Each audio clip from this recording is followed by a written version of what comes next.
السلام علیکم ورحمۃ اللہ وبرکاتہ۔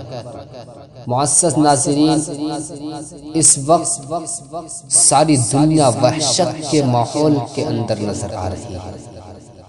ڈر اور خوف کا سایہ انسانوں پر نظر آ رہا ہے۔ اس کی وجہ یہ ہے کہ انسانوں نے اپنے مالک حقیقی کو بھلا دیا، اپنے رب کو ناراض کر دیا۔ تو اللہ نے ایسی مصیبت اور ایسے خوف کے اندر، ایسی وحشت کے اندر ڈال دیا کہ جس کا اندازہ انسان نہیں لگا سکتے تھے۔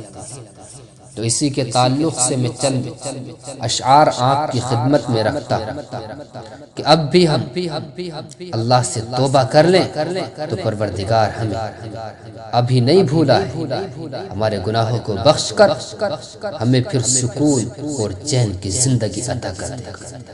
تو لیجیے میں رکھتا ہوں۔ بہت مصروف رہتے تھے، بہت مصروف رہتے تھے، ہواؤں پر حکومت تھی، تکبر تھا کہ طاقت تھی، تکبر تھا کہ طاقت تھی، بھلا کی بادشاہی تھی۔ کوئی بے فکر بیٹھا تھا، کوئی بے فکر بیٹھا تھا، کسی کے ہاتھ حکومت تھی۔ سبھی مصروف تھے ایسے، سبھی مصروف تھے ایسے کہ ایک ہستی بھلا بیٹھے، بہت پرواز کر بیٹھے، بہت پرواز کر بیٹھے، خدا ناراض کر بیٹھے، خدا ناراض کر بیٹھے۔ اب اس نے منہ جو پھیرا ہے، اب اس نے منہ جو پھیرا ہے، فقط وحشت کا ڈیرا ہے کہ دنیا کی ہر ایک بستی، کہ دنیا کی ہر ایک بستی بھیانک موت چہرہ ہے۔ اب اس کا گھر بھی خالی ہے، اب اس کا گھر بھی خالی ہے، قہر دنیا پہ طاری ہے۔